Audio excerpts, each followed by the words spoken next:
ओम श्री परमात्मने नमः। श्री गणेशाय नमः। ओम नमो भगवते वासुदेवाय। संक्षिप्त भविष्य पुराण ब्राह्म पर्व। व्यास शिष्य महर्षि सुमंतु एवं राजा शतानीक का संवाद।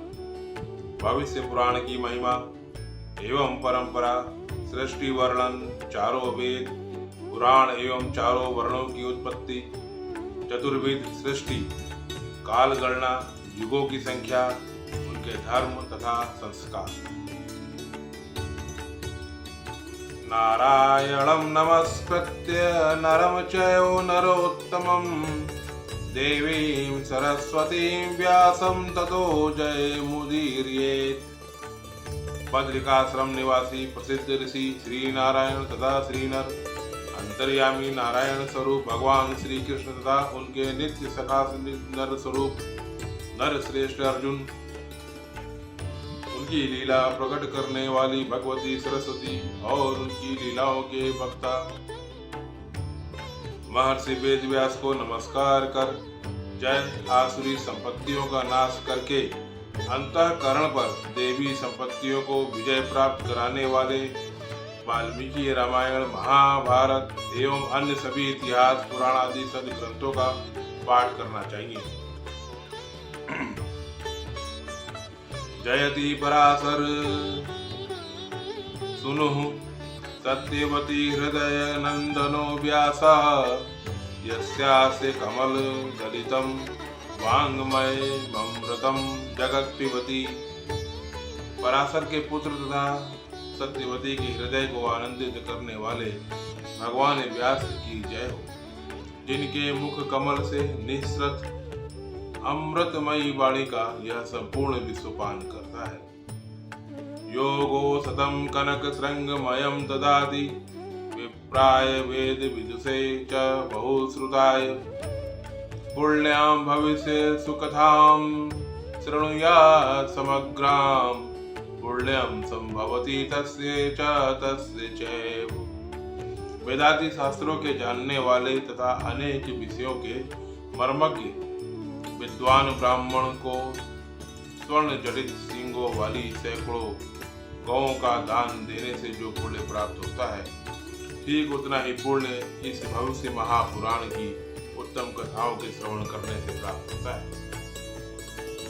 एक समय व्यास जी के शिष्य महर्षि सुमंतु तथा वशिष्ठ, पराशर, जयमनी, याज्ञवल्क्य, गौतम, वैशंपायन, सौनक, अंगिरा और भारद्वाज आदि महर्षिगण पांडव वंश में समुत्पन्न महाबलशाली राजा शतानीक की सभा में गए। राजा ने उन ऋषियों का अर्घ्य आदि से विधिवत स्वागत सत्कार किया और उन्हें उत्तम आसनों पर बैठाया तथा भली भांति उनका पूजन कर विनय पूर्वक इस प्रकार प्रार्थना की। हे महात्माओं, आप लोगों के आगमन से मेरा जन्म सफल हो गया। आप लोगों के स्मरण मात्र से ही मनुष्य पवित्र हो जाता है। फिर आप लोग मुझे दर्शन देने के लिए यहाँ पधारे हैं, अतः आज मैं धन्य हो गया। आप लोग कृपा करके मुझे उन पवित्र एवं पुण्यमयी धर्म शास्त्र की कथाओं को सुनाएं, जिनके सुनने से मुझे परम गति की प्राप्त हो। ऋषियों ने कहा, हे राजन, इस विषय में आप हम सबके गुरु साक्षात नारायण स्वरूप भगवान वेद व्यास से निवेदन करें। वे कृपालु हैं, सभी प्रकार के शास्त्रों के और विद्याओं के ज्ञाता हैं, जिसके श्रवण मात्र से मनुष्य सभी पातकों से मुक्त हो जाता है। उस महाभारत ग्रंथ के रचयिता भी वही है। राजा शतानीक ने ऋषियों के कथनानुसार सभी शास्त्रों के जानने वाले भगवान वेद व्यास से प्रार्थना पूर्वक जिज्ञासा की, प्रभु, मुझे आप धर्ममयी पुण्य कथाओं का श्रवण कराएं, जिससे मैं पवित्र हो जाऊं और इस संसार सागर से मेरा उद्धार हो जाए। व्यास जी ने कहा, राजन, यह मेरा शिष्य सुमंतु महान तेजस्वी एवं समस्त शास्त्रों का ज्ञाता है। वह आपकी जिज्ञासाओं को पूर्ण करेगा। मुनियों ने भी इस बात का अनुमोदन किया।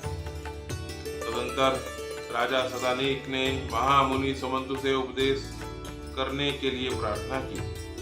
हे द्विजश्रेष्ठ, आप कृपा कर उन पुण्यमयी कथाओं का वर्णन करें जिनके सुनने से सभी पाप नष्ट हो जाते हैं और शुभ फलों की प्राप्ति होती है। महामुनि सुमंतु बोले, राजन, धर्म शास्त्र सबको पवित्र करने वाले हैं। उनके सुनने से मनुष्य सभी पापों से मुक्त हो जाता है। बताओ, तुम्हारी क्या सुनने की इच्छा है? राजा सदानीक ने कहा, ब्राह्मण देव, वे कौन से धर्म शास्त्र हैं जिनके सुनने से मनुष्य पापों से मुक्त हो जाता है? सुमंत मुनि बोले, राजन, मनु, विष्णु, यम, अंगिरा, वशिष्ठ, दक्ष, संवर्त, साकातप, पराशर, आपस्तंभ, उष्णा, कात्यायन, बृहस्पति, गौतम, शंख, लिखित, आरीत तथा अत्रि आदि ऋषियों द्वारा रचित मंत्र आदि बहुत ही धर्मशास्त्र हैं। इन धर्मशास्त्रों को सुनकर एवं उनके रहस्यों को भली भांति हृदय में बिठाकर मनुष्य देवलोक में जाकर परम आनंद को प्राप्त करता है, इसमें कोई संदेह नहीं। सदानीक ने कहा, प्रभु, जिन धर्म शास्त्रों को आपने कहा है इन्हें मैंने सुना है। अब इन्हें पुनः सुनने की इच्छा नहीं है। कृपा कर आप चारों वर्णों के कल्याण के लिए जो उपयुक्त धर्म शास्त्र हो उसे मुझे बताएं। सुमंत मुनि बोले, हे महाबाहो, संसार में निमग्न प्राणियों के उद्धार के लिए 18 महापुराण, श्री राम कथा तथा महाभारत आदि सदग्रंथ नौका रूपी साधन है। 18 महापुराणों तथा 8 प्रकार के व्याकरणों को भली भांति समझकर सत्यवती के पुत्र वेद व्यास जी ने महाभारत संहिता की रचना की, जिसके सुनने से मनुष्य ब्रह्म हत्या के पापों से मुक्त हो जाता है। इनमें 8 प्रकार के व्याकरण हैं: ब्राह्म्य, इंद्र, याम्य, रौद्र, वायव्य, वरुण, सावित्री तथा वैष्णव। ब्रह्म, पद्म, विष्णु, शिव, भागवत, नारदीय, मार्कंडेय, अग्नि, भविष्य, ब्रह्म वैवर्त, लिंग, वाराह, स्कंद, वामन, कूर्म, मत्स्य, गरुण तथा ब्रह्मांड, ये 18 महापुराण। ये सभी चारों वर्णों के उपकारक हैं। इनमें से आप क्या सुनना चाहते हैं? राजा सदानीक ने कहा, हे विप्र, मैंने महाभारत सुना है तथा श्री राम कथा भी सुनी है। अन्य पुराणों को भी सुना है, किंतु भविष्य पुराण नहीं सुना है। अतः विप्र श्रेष्ठ, आप भविष्य पुराण को मुझे सुनाए, इस विषय में मुझे महत कौतूहल है। सुमंत मुनि बोले, राजन, आपने बहुत उत्तम बात पूछी है। मैं आपको भविष्य पुराण की कथा सुनाता हूँ, जिसके श्रवण करने से ब्रह्म हत्या आदि बड़े बड़े पाप नष्ट हो जाते हैं और अश्वमेधादि यज्ञों का पुण्य फल प्राप्त होता है तथा अंत में सूर्य लोक की प्राप्ति होती है। इसमें कोई संदेह नहीं है। यह उत्तम पुराण पहले ब्रह्मा जी द्वारा कहा गया है। विद्वान ब्राह्मण को इसका सम्यक अध्ययन कर अपने शिष्यों तथा चारों वर्णों के लिए उपदेश करना चाहिए। इस पुराण में श्रौत एवं स्मार्त सभी धर्मों का वर्णन हुआ है। यह पुराण परम मंगलप्रद, सद्बुद्धि को बढ़ाने वाला, यश एवं कीर्ति प्रदान करने वाला तथा परम पद मोक्ष प्राप्त कराने वाला है। इदं स्वस्त्येनं श्रेष्ठमिदं बुद्धि विवर्धनम्, इदं यशस्यं सततमिदं निःश्रेयसं परम्। इस भविष्य पुराण में सभी धर्मों का सन्निवेश हुआ है तथा सभी कर्मों के गुणों और दोषों के फलों का निरूपण किया गया है। चारों वर्णों तथा आश्रमों के सदाचार का भी वर्णन किया गया है, क्योंकि सदाचार ही श्रेष्ठ धर्म है, ऐसा श्रुतियों ने कहा है। इसलिए ब्राह्मण को नित्य आचार का पालन करना चाहिए, क्योंकि सदाचार से विहीन ब्राह्मण किसी भी प्रकार वेद के फल को प्राप्त नहीं कर सकता। सदाचार का पालन करने पर तो वह संपूर्ण फलों का अधिकारी हो जाता है, ऐसा कहा गया है। सदाचार को ही मुनियों ने धर्म तथा तपस्याओं का मूल आधार माना है। मनुष्य भी इसी का आश्रय लेकर धर्माचरण करते हैं। इस प्रकार इस भविष्य पुराण में आचार का वर्णन किया गया है। तीनों लोकों की उत्पत्ति, विवाह आदि संस्कार विधि, स्त्री पुरुषों के लक्षण, देव पूजा का विधान, राजाओं के धर्म एवं कर्तव्य का निर्णय, सूर्य नारायण, विष्णु, रुद्र, दुर्गा तथा सत्यनारायण का महात्म्य एवं पूजा विधान, विविध तीर्थों का वर्णन, आवर्धम तथा प्रायश्चित विधि, संध्या विधि, स्नान, तर्पण, वैष्णोदेव भोजन विधि, जाति धर्म, कुल धर्म, वेद धर्म तथा यज्ञ मंडल में अनुष्ठित होने वाले विविध यज्ञों का वर्णन हुआ है। हे कुलश्रेष्ठ शतानीक, इस महापुराण को ब्रह्मा जी ने शंकर जी को, शंकर ने विष्णु को, विष्णु ने नारद को, नारद ने इंद्र को, इंद्र ने पराशर को तथा पराशर ने व्यास को सुनाया और व्यास से मैंने प्राप्त किया। इस प्रकार परंपरा प्राप्त इस उत्तम भविष्य महापुराण को मैं आपसे कहता हूँ, इसे सुने। इस भविष्य महापुराण की श्लोक संख्या 50,000 है। इसे भक्ति पूर्वक सुनने वाला रिद्धि, वृद्धि तथा संपूर्ण संपत्तियों को प्राप्त करता है। ब्रह्मा जी द्वारा प्रोक्त इस महापुराण में 5 पर्व कहे गए: ब्राह्म, वैष्णव, शैव, स्वाष्ट तथा प्रतिसर्ग पर्व। पुराण के सर्ग, प्रतिसर्ग, वंश, मनवंतर तथा वंशानुचरित, ये 5 लक्षण बताए गए हैं तथा इसमें 14 विद्याओं का भी वर्णन है। 14 विद्याएं इस प्रकार हैं: 4 वेद, ऋगु, यजु, साम, अथर्व, 6 वेदांग, शिक्षा, कल्प, निरुक्त, व्याकरण, छंद, ज्योतिष, मीमांसा, न्याय, पुराण तथा धर्मशास्त्र, आयुर्वेद, धनुर्वेद, गंधर्व वेद तथा अर्थशास्त्र। इन चारों को मिलाने से 18 विद्याएं होती हैं। सुमंत मुनि पुनः बोले, हे राजन, अब मैं भूत सर्ग अर्थात समस्त प्राणियों की उत्पत्ति का वर्णन करता हूँ, जिनके सुनने से सभी पापों की निवृत्ति हो जाती है और मनुष्य परम शांति को प्राप्त करता है। हे तात, पूर्व काल में यह सारा संसार अंधकार से व्याप्त था।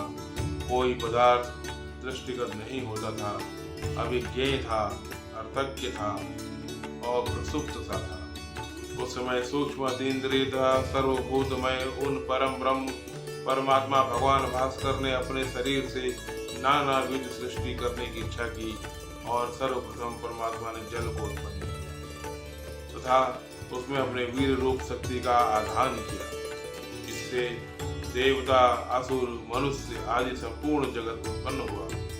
वह वीर जल में गिरने से अत्यंत प्रकाशवान सुवर्ण का अंड हो गया।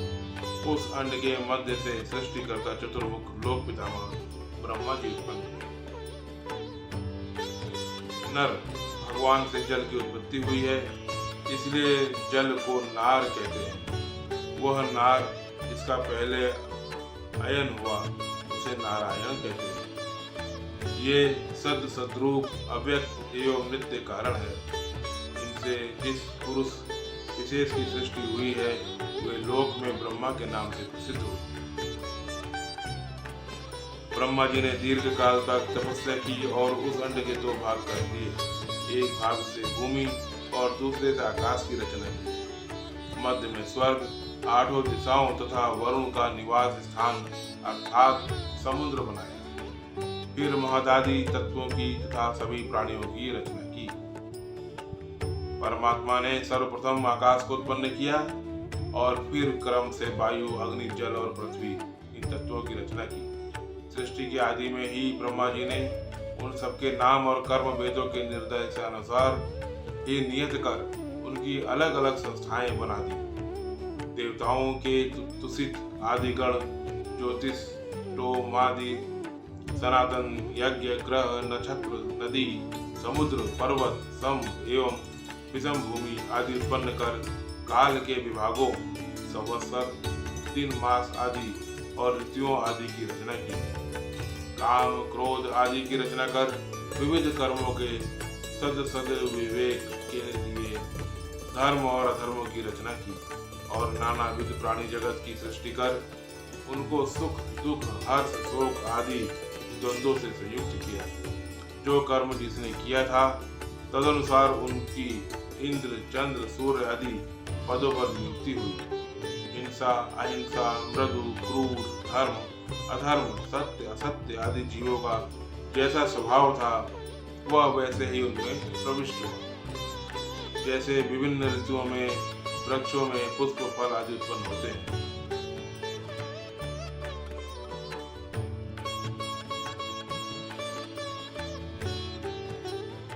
इस लोक की अभिवृद्धि के लिए ब्रह्मा जी ने अपने मुख से ब्राह्मण, बाहुओं से क्षत्रिय, गुरु अर्थात जंघा से वैश्य और चरणों से शूद्रों को उत्पन्न किया। ब्रह्मा जी के चारों मुखों से 4 वेद उत्पन्न हुए। पूर्व मुख से ऋग्वेद प्रकट हुए, इसे वशिष्ठ मुनि ने ग्रहण किया। दक्षिण मुख से यजुर्वेद उत्पन्न हुआ, उसे महर्षि याज्ञवल्क्य ने ग्रहण किया। पश्चिम मुख से सामवेद निसृत हुआ, उसे गौतम ऋषि ने धारण किया।